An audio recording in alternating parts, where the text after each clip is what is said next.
వసుదేవసుతం దేవం కంసచాణూరమర్దనం దేవకీ పరమానందం కృష్ణం వందే జగద్గురుం. జగదేక వీరుడైనటువంటి అర్జునుల వారి పాదపద్మాలకి, జగద్గురువైనటువంటి శ్రీకృష్ణ పరమాత్మ యొక్క పాదపద్మాలకి నమస్కారం చేస్తూ, మీ వంశంలో ఎవరికైనా పితృదోషాలు ఉన్నాయా?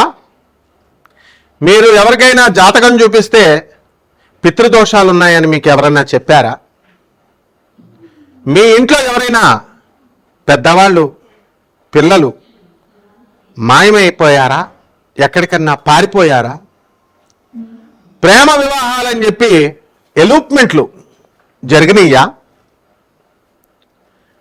జీవితంలో స్థిరత్వం లేదని చెప్పి కుమిలిపోతున్నారా? ఎన్ని పూజలు చేసినా, ఎన్ని వ్రతాలు చేసినా సంతానం కలగడం లేదని వాపోతున్నారా? భార్యాభర్తల మధ్య పెద్ద పెద్ద ఫంక్షన్ హాళ్ళు తీసి పెళ్లి చేసి, పెద్ద పెద్ద పార్టీలు ఇచ్చి పెళ్లి చేస్తే, ప్రీ వెడ్డింగ్లు, తర్వాత ప్రీ శోభనాలు, ఇలాంటివన్నీ కూడా చేసి హుందాగా బ్రహ్మాండంగా చేసేసాం మరి అనుకుంటే, మరి అటువంటి దంపతులు విడిపోతున్నారు అని ఎవరినన్నా మీ వంశంలో ఉన్నారా? వీటిలన్నిటికీ కారణం ఏంటో తెలుసా? పితృదోషం. అలాగే ఆర్థికంగా మేము డెవలప్ కావడం లేదండి. గురువుగారు, మేము ఎక్కడ వేసిన గొంగళ అక్కడే ఉందండి, మా ఎదురింటోడు పక్కింటోడు పైకి వెళ్ళిపోతున్నారండి, తెగ సంపాదించేస్తున్నారండి, మేము మాత్రం అలాగే ఉండిపోయామండి, ఏం చేసినా కలిసి రావడం లేదండి, అలాగే మాకు ఉద్యోగం రావడం లేదండి, ఉద్యోగం వచ్చిన తర్వాత అప్పుల బాధల్లో ఉండిపోయామండి, అప్పులు తీరడం లేదండి, ఎంత తీర్చినా మొత్తం జీతం ఖర్చు అయిపోతుందండి. ఇలాంటి అన్ని సమస్యలకి పరిష్కారం పితృదోషం. ఈ పితృదోషాలు అనేవి ఎలా వస్తాయో మనకు తెలుసా? మీ బంధువుల్లో ఎవరైనా, మీ పూర్వీకులు ఎవరైనా యాక్సిడెంటుల్లో మరణించారు అనుకుందాం, అసలు శవమే దొరకలేదు, మరి వారికి కర్మలు ఎలా చేస్తారండి? అంత్యక్రియలు ఎలా చేస్తారు మీరు? కరోనా వచ్చింది 2020లో, పటపటా రాలిపోయారు జనమంతా, భార్యలనే భర్త శవాల దగ్గరికి వెళ్ళనివ్వలేదు, కొడుకు పిండం పెట్టడానికి శ్మశానానికి వెళ్ళడానికి గజగజలా వణికిపోయాడు, పంతుల్లో చక్కగా ఆఫ్రాన్లు వేసుకొని మాస్కులు వేసుకొని ఒక్కొక్క పంతులు 2 కోట్లు డేర్ అండ్ డాషింగ్ హీరోస్ అన్నమాట పంతుళ్ళు. మరి ఆ టైంలో ప్యాకేజ్ చనిపోయిన దగ్గర నుంచి మొత్తం భోజనాల వరకు 11 రోజులు 12 రోజుల ప్యాకేజ్ 5 లక్షలు 10 లక్షలు. మరి వీళ్ళ ప్యాకేజీలు చూసి భయపడిపోయి మీ దేవతలకు మీరు పిండాలు పెట్టడం మానేశారా? అవును, నిజమే. సెన్సస్ మనం తీస్తే, సర్వే మనం చేస్తే, పిల్లలంతా కూడా సగం మందికి పిండాలు ఎందుకు పెట్టట్లేదో తెలుసా? కేవలం పంతులు గారులే. కొంతమంది మిగతా 50% పిసనార్ధనాల వల్ల పిల్లలు పెట్టకపోతే, అరే మేము లండన్లో సంపాదిస్తున్నాం, అమెరికాలో సంపాదిస్తున్నాం, ఇంకా చచ్చిపోయిన తర్వాత ఏంటి అని చెప్పేసి 10,000 రూపాయలు పంతులకి ఇవ్వడానికి గజగజ వణుకుపోతారు. సాఫ్ట్వేర్ ఇంజనీర్లు, డాక్టర్లు, బాగా సంపాదించిన వాళ్ళు. ఎందుకు ఇంకా శవం అంతా అయిపోయిన తర్వాత వృధాగా ఖర్చు పెట్టడం అని, ఏదో నామమాత్రంగా జరగాలి కాబట్టి ఏదో చేసేస్తున్నారు. మరి మిగతా 50% వాళ్ళకు మనసు ఉంది, వాళ్ళు ఏ ఉద్యోగాల్లో చేసినా, చిరు ఉద్యోగాల నుంచి సాఫ్ట్వేర్ ఉద్యోగాల దాకా ఏ ఉద్యోగాలు చేసినా వీళ్ళు కూడా పెట్టట్లేదు పిండాలు. దీనికి కారణం ఏమిటో తెలుసా? కేవలం పంతుళ్ళు, అపరకర్మలు చేసే పంతుళ్ళు, కొంతమంది స్వార్థపరుల వల్ల. ప్యాకేజీలు కావాలా మీకు? ప్యాకేజీలు చనిపోయిన తర్వాత 2 లక్షల నుంచి 10 లక్షల ప్యాకేజీలు కావాలా మీకు? ప్రేతాత్మలను భయపెడతారు జనాల్ని. మరి పితృదేవతలంతా కూడా శాపాలు, తాపాలు, పదాలు మాత్రం బాగా నేర్చుకున్నారు. తాపాలు, శాపాలు మారిపోతాయి. ప్రేతరూపాలు, పితృరూపాలు, పితృదేవతల రూపాలుగా మారిపోతాయని చెప్తారు. మరి తెలీదా మీకు? ముందు మీరు మీ పితృదేవతలకు చేస్తున్నారా 5 లక్షల ప్యాకేజీతో? సర్వే చేద్దామా? ఎందుకయ్యా వీరబ్రహ్మేంద్ర స్వామి వారు చెప్పారు, ఏమండి పండితులారా ఏమంటారు, మీరేమంటారు. ఎందుకు కట్టుకుపోతారా ప్యాకేజీలతో? 2 కోట్లు సంపాదించిన పంతులు, నాకు తెలిసిన పంతులు, అపరకర్మ పంతులు, హార్ట్ అటాక్ వచ్చేసింది. అసలు దేవతలే లేరు, దేవుళ్ళ గురించి చెప్పనటువంటి వాడు గురువే కాదు, డబ్బుల గురించి చెప్పనటువంటి వాడు గురువే కాదు. ఓన్లీ డబ్బు గురించి చెప్పేవాడే గురువు అని చెప్పినవాడు చాలామంది అనంతలోకానికి వెళ్ళిపోయారు. మీరు చేయాల్సినటువంటి క్రియ చేయండి. ఇంకో బ్యాచ్ ఉంది, పంతుల బ్యాచ్, గోకర్ణంలోనే చేయాలా. ఇంకో బ్యాచ్ ఉంది, కన్నడ పంతులే చేయాలా. ఎవరు చెప్పారా మీకు శాస్త్రం? కన్నడ పంతుల చేత చేయాలని ఎవరు చెప్పారు మీకు? గోకర్ణ క్షేత్రంలో స్థాన పురాణాలు ఉంటాయి. ఎందుకు ఇన్కార్పొరేట్ చేస్తారు మీరు ఇవన్నీ? క్షేత్ర మహిమ ఉంటుంది. అయితే గోకర్ణంలో ఉన్న పంతులు మీరంతా తీసుకెళ్లి ప్యాకేజీలు, కమిషన్లు మాట్లాడుకొని అక్కడే చేయాలా? చేస్తే మీకు వాళ్ళకి ఒక 80,000 రూపాయలు నేను చూశాను గోకర్ణంలో. 80,000 రూపాయలు తక్కువ కాకుండా, 1,00,000 రూపాయలు తక్కువ కాకుండా ప్రతి మనిషికి వాళ్ళు ప్యాకేజీలతో చేస్తున్నారు. సిగ్గులేదు మీకు జనం చేయించుకునే జనానికి కూడా? పైపెచ్చి మోక్షనారాయణ బలి పూజ, నారాయణ బలి పూజ అని మీరు చెప్తారు. శూద్రులైనటువంటి మీరు మరి పంతులు ఏదో పాపం వాళ్ళ పట్టుకుంటు కోసం చెప్పుకుంటుంటే మీకేదో పెద్ద శాస్త్రం తెలిసినట్టు నారాయణ బలి పూజ అండి, మోక్షనారాయణ బలి పూజ గోకర్ణంలోనే చెయ్యాలా, తర్వాత ఎక్కడది నాసిక్లోనే చేయాలా, త్రయంబకేశ్వరంలోనే చేయాలి. శాస్త్రాలు చదివేశారు మరి మీరు. గురువులు లేరు, పంతులు వాళ్ళు ఎవరయ్యా? పంతులు వేరు, పండితులు వేరు. Don't you know the difference? రా అప్చెప్పించుకుంటా, పండితులు రండి అప్చెప్పించుకుంటారు ఒక్కొక్కరిని పంతుల్ని. తప్పు. వచ్చినటువంటి క్రియ కోసం ఎవరైతే వాళ్ళ నాన్నల మీద ప్రేమతో, వాళ్ళ తండ్రుల మీద, వాళ్ళ తాతల మీద ప్రేమతో వస్తే రీజనబుల్గా చేయండి, తీసుకోండి, మీ ఉపాధి కోసం తీసుకోండి. శాస్త్రాలను కనుక మార్చేసిన, శాస్త్రాలు మీకు అనుకూలంగా మార్చేసిన ఊరుకోదు సమాజం. జనం అంతా కూడా అలాగే తయారయ్యారు, పిసనారులు అయిపోయారు. అనాథ పిల్లలకు పెట్టరు, ఈ యొక్క సాధువులకు పెట్టరు, వికలాంగులకు పెట్టరు, పేదవారికి పెట్టరు. కపట బ్రాహ్మణ, కపట జ్యోతిష్కుల, కపట మంత్రగాళ్ళు వచ్చి జరిపిస్తే మాత్రం లక్షల రూపాయలు ఇస్తారు. పితృదేవత పితృలోకాలకు వెళ్ళడం కాదు మీ యొక్క పూర్వీకులు. అనాథలకు పెట్టిన వాళ్ళు మీరు ఏం చేస్తారు? డబ్బులు తీసుకెళ్ళి మీరు కట్టకడికి వెళ్తారు. రేపు మీకు మీ శరీరానికి మీకు పిండాలు పెట్టేవాళ్ళు ఉండరు నాయన.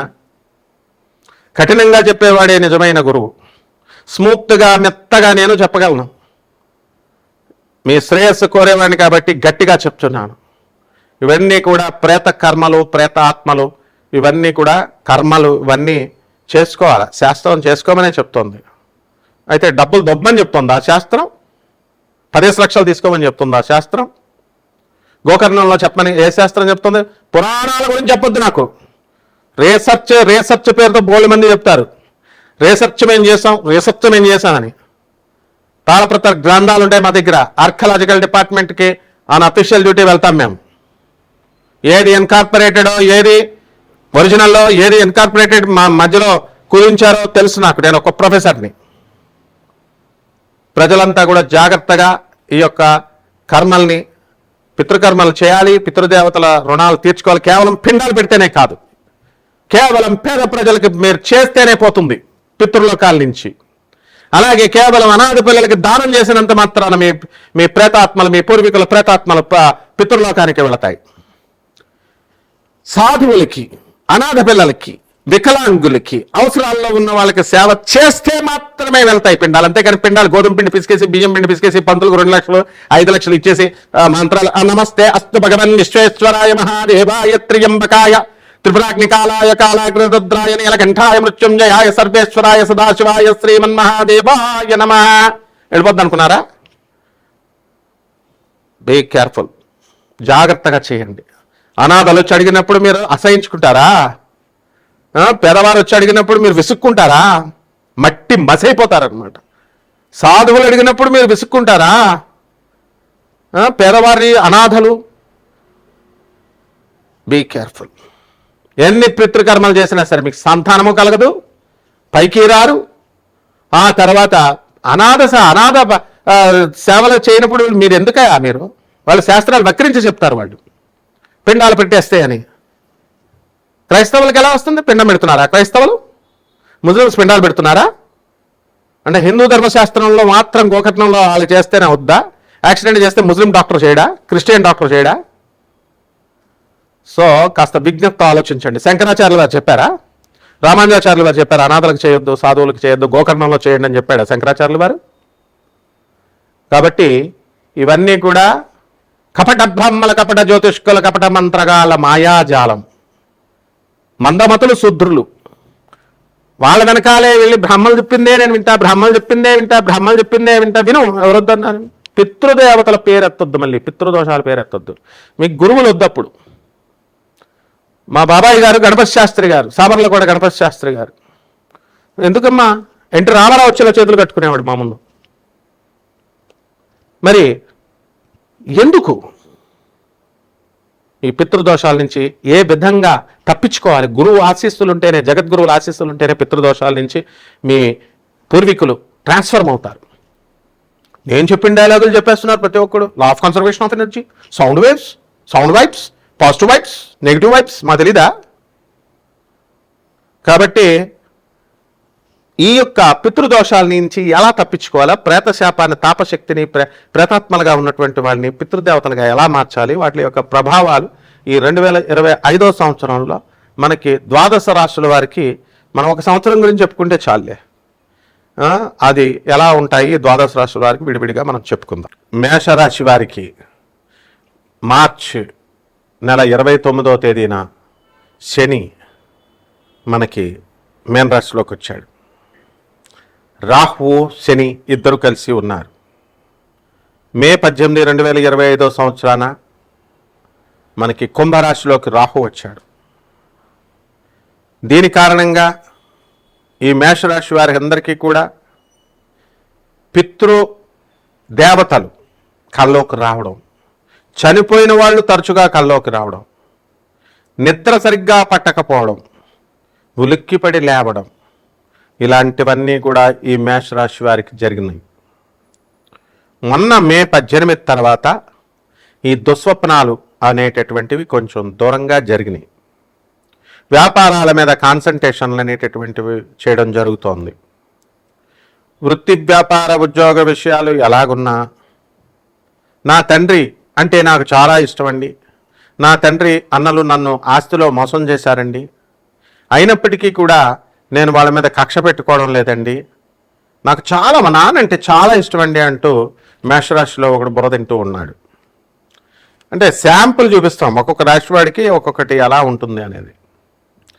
అయితే వాడికి వాళ్ళ నాన్న ఎప్పుడు గుర్తొస్తాడు అంటే సాయంత్రం మందు కొట్టేటప్పుడు గుర్తొస్తాడు అనమాట వాడు.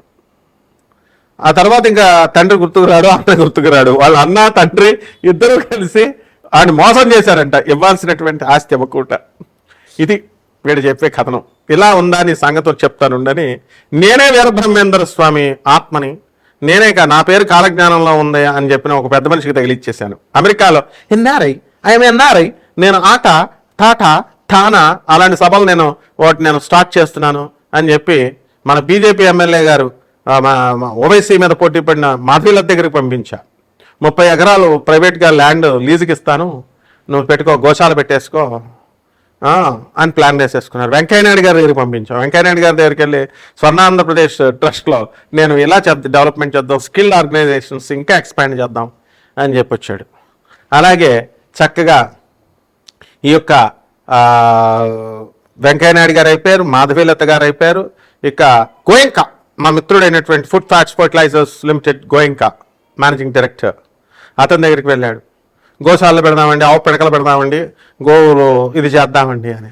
దానికి 80 కోట్ల ప్రాజెక్ట్ ఏంటయ్యా బాబు అని అడిగి 80 కోట్ల ప్రాజెక్టుకి మరి సాఫ్ట్వేర్ ప్రాజెక్ట్ ఇవ్వు అన్నారు. ఎన్ని చేసినా పని అవ్వలేదు. ఎందువల్ల అవ్వలేదంటే పితృదోషం. వాడు ఫ్లైట్ ఎక్కి వెళ్ళిపోబోతుంటే అమెరికాకి, నాయన ఇంకొక వారం ఉండు, 4 నెలలు అలాగే ఇక్కడ తిరిగావు, ఇంకొక వారం ఉంటే మీ నాన్నగారి గన్నం కనబడుతుంది అని చెప్పాను. వినలేదు. ఫ్లైట్ దిగాడు. వాళ్ళ నాన్నకి ఇక్కడ ఇండియాలో హార్ట్ అటాక్ వచ్చింది హైదరాబాద్. తర్వాత చనిపోయాడు. చనిపోతే అసలు నేను మా నాన్న సేవకు చేయడానికి వచ్చానండి అన్న పెద్ద మనిషి కనీసం అతను రాలేకపోయాడు తండ్రి దగ్గరికి. ఎందువల్లంటే మరి ఇవన్నీ ఉంటాయి కదండి లావాదేవీలు, ఎలాగా డబ్బులు, ఆస్తులు పంపకాలు అవన్నీ అలా ఉన్నా ముందు చనిపోయిన తర్వాత ఖర్చులు తండ్రికి పంతులకు భయపడిపోయి ఆ పిండాలు అవన్నీ పెట్టాలి, బోల్డ్ బిల్లు అవుతుంది, ఎందుకు వచ్చిందిరా బాబు అనుకొని ఎక్కడో అక్కడ పారిపోతారు. ఇది సహజం ఇది. కాబట్టి మేషరాశి వారందరికీ కూడా ఈ విధంగా ఈ పితృదోషాలు అనేటటువంటివి చూపిస్తున్నాయి. ఏలినాటి శని ఒకటి జరుగుతుంది, దానివల్ల తరచుగా ఎక్కువ కళ్ళకు వస్తూ ఉంటాయి. ఇది కేవలము పితృదోషాలకి రిలేటెడ్ రాశి ఫలాలు కాబట్టి కేవలం ఈ టాపిక్నే మనం టచ్ చేయడం జరుగుతుంది. సో ఇక వ్యక్తిగత జాతకాలు అనేటటువంటివి మీరు చూపించుకోవాలా, దానికి మేము నాన్ కమర్షియల్గా మీకు జాతకాలు చెప్పడం అనేటటువంటివి జరుగుతాయి. కేవలము మీరు చేయాల్సింది వీడియో చూసిన తర్వాత ఎవరికైతే పితృదోషాలు ఉన్నాయి దాని పరిష్కారం ఏమిటి అనేది తెలుసుకోవాలనుకునేటటువంటి వాళ్ళు కేవలం వాట్సాప్లో మెసేజ్లు మాత్రమే చేయాలి. ఫోన్స్ డైరెక్ట్ చేయకూడదు, ఎందుకంటే ఒక వరుస పెట్టి అందరూ చేస్తారు, ఎవరి ఫోను న్యాయం చేయలేము. సో అటువంటి వాళ్ళకి మనం జాగ్రత్తగా రోజుకి 2 మాత్రమే స్లోగా మేము చేయడం జరుగుతుంది పరిష్కార మార్గాలు.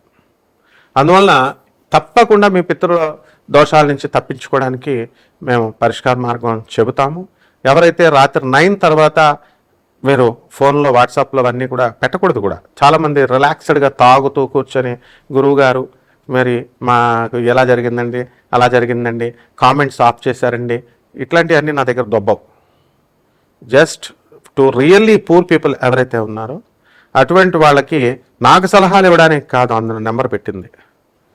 మిమ్మల్ని మీ జీవితాలు బాగు చేసుకోవడానికి గురువు అవసరం. ఆ జగద్గురువుని చూపిస్తున్నాను, ప్రభాత్ రంజన్ సర్కార్ ఆనందమూర్తిని, లార్డ్ శివ అవతారం, లార్డ్ శ్రీకృష్ణ అవతారం, రామకృష్ణ పరమహంస గురువైనటువంటి తోతాపురికే మోక్షాన్ని ఇచ్చినటువంటి గురువుని చూపిస్తున్నాను నేను. ఇదేదో జ్యోతిష్యంలో మిగతా పిలక కట్టుకున్న జ్యోతిష్కులకు కొట్టినట్టు ఫోన్లు కొట్టి మాకు చెప్పండి ఇలాంటివన్నీ ఏం చేయొద్దు. పరిష్కారాలు వచ్చేసరికి పరిహారాలు ఈ మేషరాశి వారికి చక్కగా మనం ఏం చేయాలండి అంటే రాహు శాంతి చేసుకోవాలి. అండ్ ఈ యొక్క దేవతా వృక్షాల చుట్టూ ప్రదక్షిణ చేయాలి. ఏ క్రమంలో చేయాలి ఏంటి అనేది మనము ప్రాక్టికల్గా మనం చెప్పడం జరుగుతుంది. కాబట్టి మీరు ఏం భయపడకండి, కానీ డిసిప్లిన్డ్గా ఉండాలి. నా దగ్గర చాలు. శుభమస్తు.